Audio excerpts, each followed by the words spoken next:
February 7th at 5:35 a.m. at Starbucks for my drawing practice and my English practice, my inner peace. Wow. Question 1 for Sarah's self-study. It is about homework. State whether you agree or disagree with the following statement. Then explain your reasons using specific details in your argument. Teachers should assign daily homework to students. I agree with the idea of giving children homework on a daily basis. I feel this way for two reasons. First of all, I think that it will help children to retain what they learn for a much longer period of time. The only real way for kids to absorb a lesson is to actually go home and repeat it as much as they possibly can. And in the long run, this kind of thing will lead to a lot more academic success. Secondly, I believe that homework can actually give children an opportunity to bond with their parents. For example, I got a lot of daily homework when I was in elementary school. And I'd go home and do it with my mom and dad, and I'd ask them questions whenever I was having trouble. And in time, we actually became really close. Wow. Question 2 for Sarah's self-study. It is about house chores. Do you agree or disagree with the following statement? Children should help their parents with household chores as soon as they are old enough. Use details and examples in your response. I think it's a great idea for kids to do household chores as soon as they're old enough. First of all, this can teach children some really valuable skills that will come in handy later in life. For instance, I was responsible for cooking breakfast for my little brother every day before we went to school when we were both kids. As a result, when I went away to college as a teenager, I stayed really healthy because I could cook my own meals instead of always going out for fast food like my friends and classmates. Secondly, parents and children can do household chores together, and this gives them a chance to bond. You know, as they work on things like cleaning dishes or cooking food, they can chat, and the kids might open up about what's going on in their lives. Wow. Question 3 for Sarah's self-study. It is about teacher. Do you agree or disagree with the following statement? It is better for children to have teachers who are young, even if they are inexperienced. I think it's better for students to have young teachers even if they're a little bit inexperienced. First of all, young teachers can relate more to their students. They simply have a lot more in common with them in terms of personal interests and pop culture awareness. As a result, it's easier for them to connect the classroom material to the real lives of the students. This can encourage kids to stay motivated and keep on task for their whole school day. Secondly, younger teachers have a lot more energy. Class sizes are huge now. In fact, they're probably bigger than ever before. This can create trouble for older teachers who might run out of energy and not be able to finish their lessons if they have a huge group of students. Wow. Question 4 for Sarah's self-study. It is about mistake. Do you agree or disagree with the following sentence? We can learn a lot from making mistakes. I totally agree that we can learn a lot from making mistakes. First of all, we always remember how our past mistakes made us feel, and since they usually make us feel really terrible, we try to avoid repeating them, so we don't feel that way again. We also take deliberate action to avoid it. For instance, last year before my big science midterm, I made the mistake of playing video games all day long. As a result, of course, I failed the test and I felt miserable. But I learned from that it's very important to study and prepare for tests. So, the next year during exam season, I buckled down, I studied, and I learned a lot. Wow. Question 5 for Sarah's self-study. It is about study types. There are many different approaches to academic studies, and all of them have specific benefits. Do you prefer to study for tests in a group or to study alone? Include details and examples to support your explanation. I prefer studying for my tests all by myself.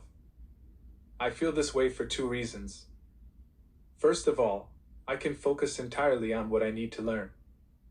When we study in a group, everyone has different weak spots, and they all deserve to be touched on, even if some members of the group are really strong in those areas. In contrast, when we work alone, we can focus entirely on our own weak spots and therefore get the best possible test score. Secondly, I'm easily distracted, which can have disastrous effects when I study in a group. For instance, last year I was preparing for a midterm exam with a bunch of classmates, but we ended up chatting a lot about music and sports instead of studying. And therefore, my test score was quite bad. Wow. Question 6 for Sarah's self-study. It is about news.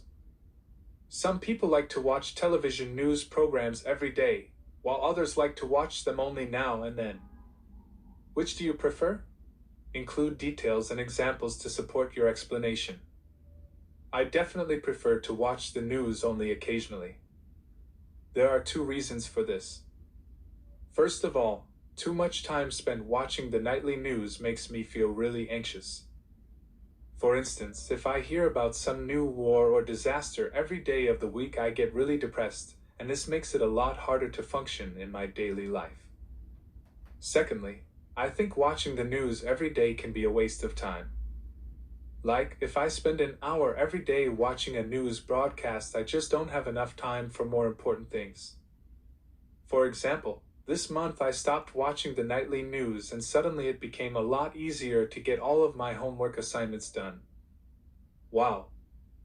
Question 7 for Sarah's self-study. It is about collaboration. Some teachers encourage their students to work alone on projects and compete with each other. Other teachers encourage to collaborate and work in groups. Which approach do you think is better? I think teachers should encourage their students to collaborate on assignments. First of all, this teaches students skills that are useful in the workforce. For example, in my senior year I had a history class where I worked on a major assignment with 5 different students. While working on the assignment, I had to handle scheduling and I even had to deal with interpersonal conflict between different members of the group. Both of these things taught me skills that I use almost every day in my career now. Secondly, group projects simply have better outcomes. Group projects benefit from the expertise of many different people. As a result, the final project is usually of a higher quality than a student would complete on their own. Wow. Question 8 for Sarah's self-study. It is about phone. Some companies have rules that forbid employees from using personal cell phones during working hours. Do you think this is a good idea? Why or why not? Use specific reasons and examples to support your answer. I think it's a really terrible idea to tell employees that they can't use their phones during working hours. First of all, our personal phones are the only way for us to hear about emergencies affecting our loved ones. And this is something we want to hear about as soon as humanly possible. You know, if a worker feels nervous about being out of touch with his loved ones during the day, he might actually start looking around for a job that lets him use his phone, and this would be really bad for business. Secondly, I think personal phones can maybe improve our morale at work. We can relieve our stress by making a quick phone call or looking at a social media post. And if we feel happier, we'll probably perform a lot better. Wow, okay, it is last question. Question 9 for Sarah's self-study. It is about surgery. Nowadays, some people use extreme methods, including surgery, to change their appearance. They do this because they want to look more attractive. Do you think this is a good idea? Support your answer with details and examples. I think it is a really fantastic idea to get surgery to change your appearance. I feel this way for two reasons.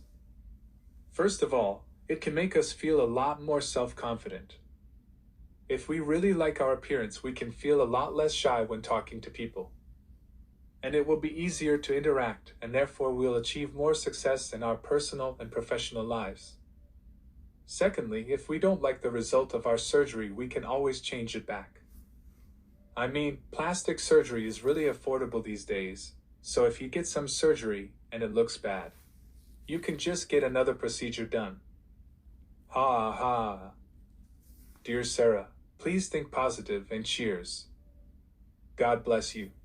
Good luck.